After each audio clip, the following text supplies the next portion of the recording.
Welcome to Real Life Mentoring, where we explore real life issues to help you make an authentic difference in the world. Hey, welcome back to Real Life Mentoring Podcast. Hey, Chris. Hey, it's good to be back. It is good to be back. I don't know where I was, but I guess I'm back. It's good to see you back. Thank you. Well, today, we've launched this podcast and we realized, I don't know how many people really know us. And so we know each other and we are like open books. We're going to tell you things as we discuss different topics that give you a glimpse into who we are. But we thought that we would sprinkle some information about ourselves. And we're just calling it, You Might Relate to Us If, and we're just going to share some things about ourselves. And I will say we were traveling out of state a few weeks ago, listening to another podcast. And this guy launched this podcast. And he said, hey, guys, I'm going to introduce the first 2 or 3 podcasts to you, basically telling you about me so you understand who I am. Why should you listen to this podcast? And that really stirred us. It's like, let's let people know more of who we are. Right. So we're just going to share one thing about ourselves, and you might be able to relate to us if... Chris, why don't you start? Tell us about you. Well, first of all, when you tell someone you're a mentor, sometimes they can they have this image in their head about, oh, then you must be this, and this. Yeah, this way. I don't ever tell people I'm a mentor. Well, when they ask, what do you do for a living? Okay. That's part of what, I train mentors, and I'm a mentor. Gotcha. They can assume, oh, you have all the answers. You must have had a really good life early on that puts you in this kind of position. Sure. So you might relate to me if you grew up in the home of an abusive alcoholic parent. Yes, that's heavy, but that's where I'm starting. Or maybe you grew up in a highly dysfunctional home. That's how one way you might relate to me. Okay. Well, tell us about that.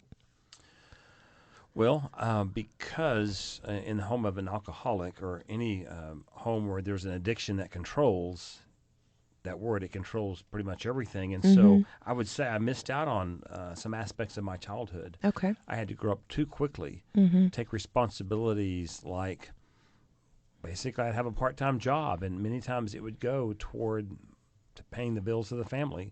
Okay. Tell us how old you were. I know the answer to this, but people listening probably don't. How old were you when you say I had a part-time job? Well, my first job, now I did have small little jobs off and on, but the real job that I speak about, I was in the 5th grade. And my father was a custodian at this small school we attended in the country. Well, that sounds old, doesn't it? What are we on, Andy Griffith? Maybe. He drove a bus. And so my dad convinced me.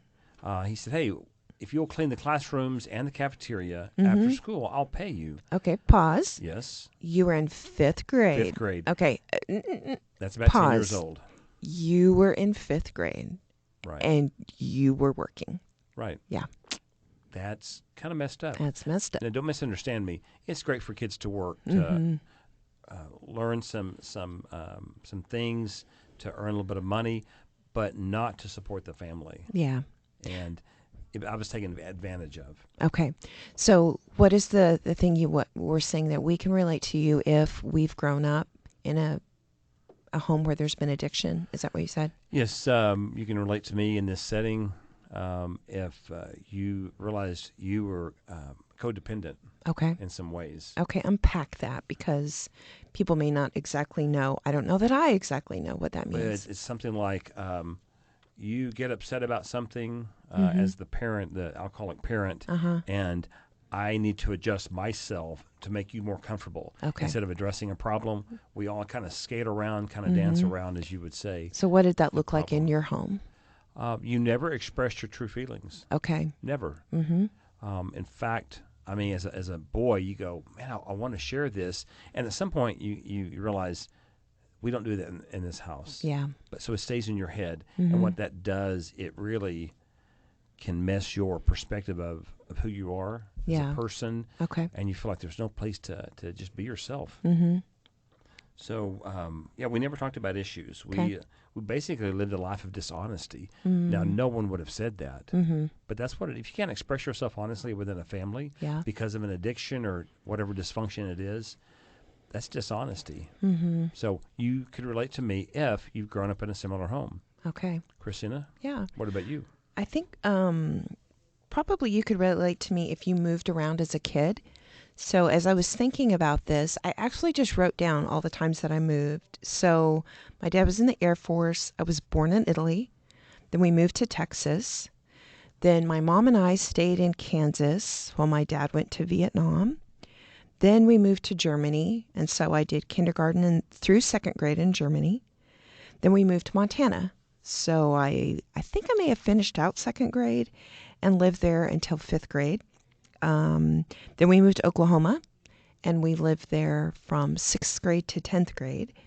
Then we moved to Turkey, the country, and I went to 11th grade, but only one semester of my senior year because it got cut short because my mom got sick. That's another long story.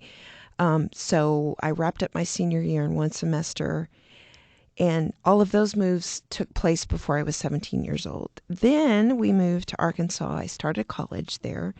And then we moved to Oklahoma where I finished college. So that is, I didn't count them, but that's a lot of moves. So for me, what those moves did, I could think of the negative, but actually it's the positive things that it really gave me a good picture of the world. Like when you live in other cultures and you are around people of other cultures, the world doesn't seem so foreign. So it gave me a really good picture of the world. It really expanded my vision for people being good. Like universally, people are the same. They care for their kids. They have marriage relationships, family relationships. They all struggle to pay the bills. And yet, everybody's quite unique. You know, different cultures are unique. Living in different countries, you're like, wow, when I'm in Oklahoma, I don't go to people's houses like I did in Turkey, and they greet us with this splashy, stinky water that you wash your hands with. Boy, that's unique. Yes. So yeah. Did it give you an appreciation for the differences of people then? Sure. Yeah. And it probably made me look for the differences. Like, what's different about this? It really made me like travel. I love to travel. Like, yeah, I love. I get sick when I travel, so I couldn't be a stewardess. But if I didn't get sick, I would love to be a stewardess. I love traveling. Kind of on a negative, and why do I say negative? I don't know. Here's my thing. It also made me really not feel connected to home. So when people would say home, well, just growing up, I had, like 12 different houses to think of what home was. So it gave me a disconnect with what that word meant. But it also kind of gave me a better connection of what that word meant in terms of home was wherever we were stationed at the time, wherever our family was. And so that's carried over to like, I don't have a childhood home that I think of home as, but as we've been married and have moved around a lot, wherever we're at, that's home. So I think that I gained that out of my childhood. Yeah. I think it also though made me feel like I was always the odd man out. Like I didn't get the inside jokes, because I spent a lot of time overseas. And so when we moved back to Oklahoma and I was in sixth grade, I didn't get what they were talking about on the Cosby Show or whatever because I'd never seen it. Or, so at times it made me feel like the odd man out.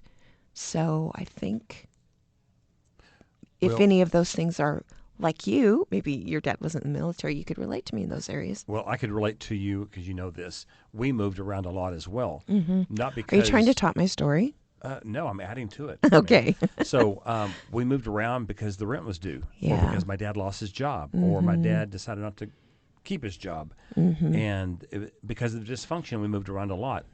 But in like three or four different small towns in Oklahoma and Texas, and so we've said you guys moved for legitimate reasons. Yeah.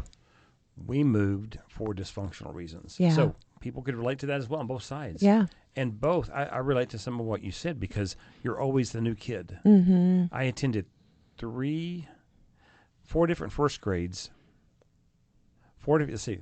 I attended 4 different schools in 3 different towns my first grade year. Yeah. That's a lot of change, a lot of moving. I was a shy kid with a speech impediment. Yeah. Go figure. And Bless now your I do a heart. podcast. Yeah. That's crazy. So Yeah. So you're probably going, okay, so what? Well, I think that what we want you to gain today from listening is just that people are people. And we often will listen to a podcast or meet somebody for the first time and kind of assume certain things about us. So we want to dispel any sort of assumptions you may or may not have already formed by listening to the Real Life Mentoring Podcast. And we want to make ourselves real. And we talk a lot about it's important to be authentic. It's important to be who you are and real. And so we thought, duh, we need to do that ourselves. Anything else you want to add on that? No, using words like duh, that's pretty profound. Yeah. So you might relate to us if you use the word duh. If you laugh at yourself sometime. Yeah, exactly. So anyway, that's the purpose for today. We are really, really glad that you have tuned in. We are going to share some more of you might relate to us if. So be watching for those episodes to launch. Anything, any closing words, any other way you need to tell my story? I don't think so. Okay. I think I'm good. As always, thank you for listening to Real Life Mentoring.